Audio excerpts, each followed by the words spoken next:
Selamat datang pada video renungan saya hari ini.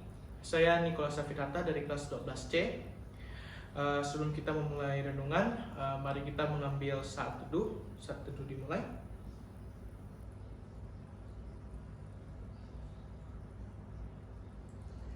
Saat teduh selesai. Hanya Tuhanlah yang layak dipuji dan disembah. Mari mengagungkan namanya, kita mengangkat pujian layak dipuji, disembah.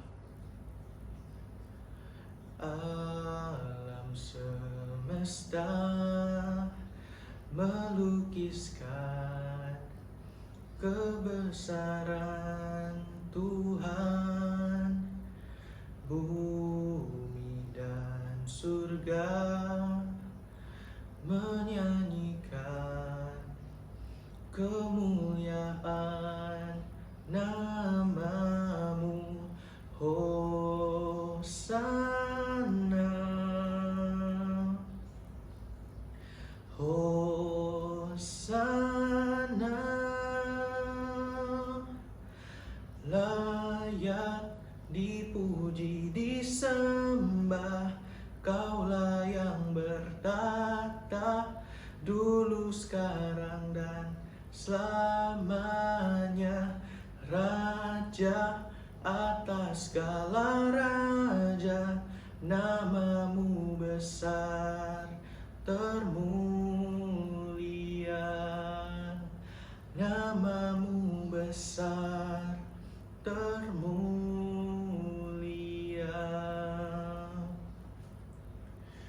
Mari kita berdoa.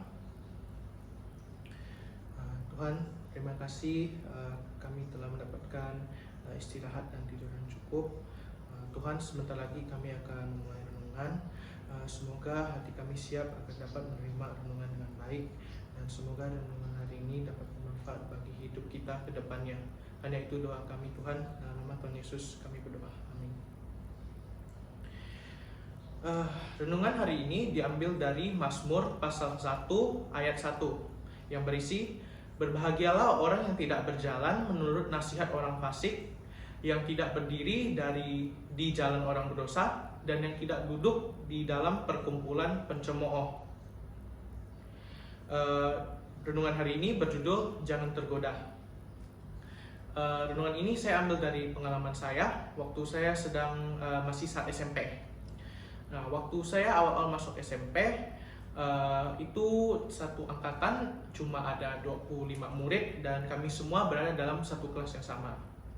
Nah, pada saat awal naik ke bangku SMP, waktu itu saya percaya kalau tidak ada yang berani di kelas saya, tidak ada yang berani untuk melakukan kegiatan menyontek, apalagi pada saat ulangan. Pada suatu saat, ketika saat saya sedang ulangan, saya melihat teman saya, sebut saja Johnny dan Michelle, melakukan kerjasama, ya, oper-oper kertas jawaban, ya pastinya. Melihat hal ini, saya langsung melapor ke guru. Namun guru tidak mengambil tindakan dan cuma memperketat pengawasannya saja. Nah, setelah selesai ulangan, saya dikonfrontasi sama Johnny dan Michelle. Mereka bertanya kepada saya, "Woi, kenapa kamu melapor ke Pak Guru? Emang kamu ada bukti kami menyontek?" Nah, saya diam saja dan minta maaf. Namun dalam hati saya merasa risih. Kenapa? Bukan karena mereka melawan ke saya, ya, tapi seperti ini.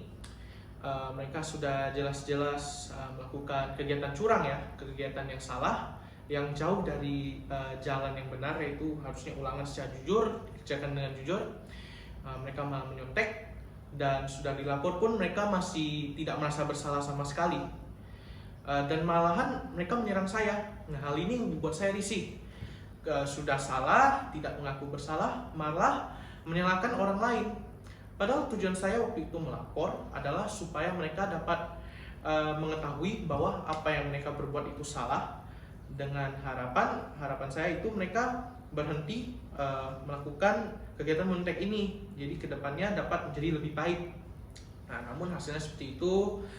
Saya pun diam, dan lama-kelamaan semakin lama ulangan, saya akhirnya tahu bahwa ternyata yang menyontek itu tidak hanya Johnny dan Michelle. Mayoritas siswa di kelas saya juga melakukan hal yang serupa, bahkan sahabat-sahabat saya sendiri. Nah, tiap ulangan saya melakukan hal yang sama. Jika saya melihat ada orang yang menyontek, mau sahabat saya sekalipun, saya tetap melapor ke Pak Guru. Namun sama halnya seperti yang tadi, tiap kali saya melapor tidak ada mereka cuma anggap angin lewat dan palingan cuma memperketat pengawasan mereka terhadap orang-orang yang saya lapor tadi. Nah, lama-kelamaan pun sahabat-sahabat saya akhirnya merasa risih. Wah, saya tukang lapor gitu ya, lapor terus, tugasnya cuma lapor doang. Nah, hingga mereka akhirnya datang menghampiri saya. David, gitu ya, David, kamu mau gak ikut kami kerjasama? Kan enak nih, kamu udah gak perlu belajar mati-matian sendiri, kita bisa saling oper-oper kertas, oper-oper ini, bisa ABCD, bla bla bla bla, kan ya.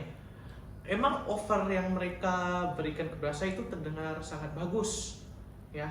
Enak kan, udah gak perlu belajar lagi buat ulangan, tinggal nanya aja, ini apa, enteng, praktis. Udah isinya udah tidak perlu obstacle lagi, isinya tinggal lewat saja. Namun dari dalam hati saya terdengar percakapan seperti ini, seperti diri saya yang lain yang berbicara pada saya. Kamu dari kemarin sudah berada di jalan yang benar. Setiap ulangan kamu jujur, kamu belajar keras, tidak pernah menyontek. Kenapa tiba-tiba malahan terjerumus, melenceng, pindah dari jalan yang benar ke jalan yang salah? Terus berulang dalam waktu yang singkat, terus berulang. Nah, hingga akhirnya saya memutuskan seperti ini. Saya bilang ke sahabat saya tidak akan melapor ke guru lagi. Akan tetapi, saya tidak menerima ajakan kalian untuk kerjasama untuk ulangan-ulangan yang akan datang. Saya akan tetap ulangan sendiri, ya, secara mandiri, dengan benar istilahnya, dengan jujur, tetap di jalan yang benar. Nah, sayangnya pada masa pandemi ini murid-murid cenderung makin terjerumus ke jalan yang melenceng ini. Ya, dengan sekolah online ya, kita tahu pengawasan itu lebih susah hanya dari kamera samping ataupun cuma dari kamera depan. Nah, murid-murid ini lebih tergoda karena apa? Metode-metode untuk menyontek itu sudah lebih gampang.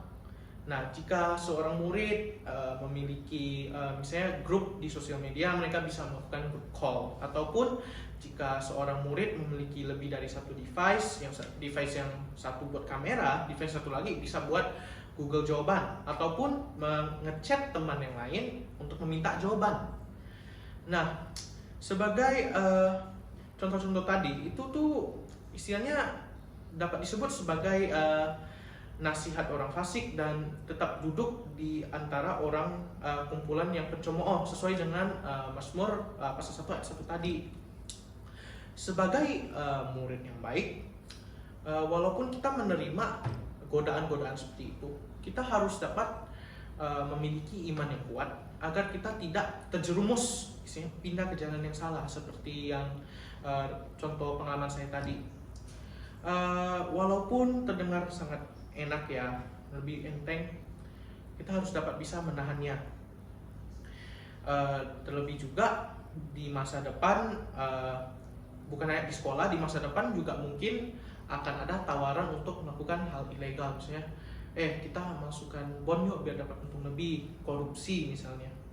Nah, kita harus mati dari dini agar kita tidak melenceng dari jalan yang benar, agar menjadi pribadi yang sesuai dengan kehendak Allah, dan agar kita tetap dapat hidup sesuai dengan firman Tuhan.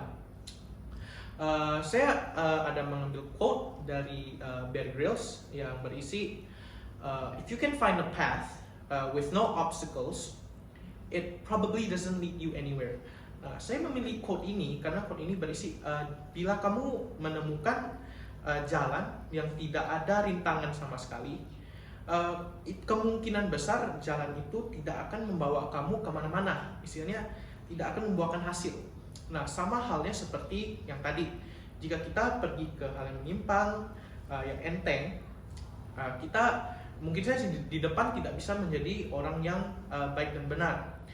Bila kita tetap berada pada jalan yang susah, namun tetap sesuai dengan kehendak Tuhan di jalan yang benar, kita dapat berkembang menjadi pribadi yang lebih hebat lagi. Nah, bila seseorang telah berada dalam jalan yang salah ini, boleh perlahan-lahan kita pindah kembali ke jalan yang benar. Sekian renungan saya hari ini. Mari kita tutup dengan doa. Tuhan, terima kasih renungan hari ini dapat berjalan dengan lancar. Semoga renungan yang saya sampaikan hari ini dapat menjadi manfaat bagi orang-orang yang mendengar.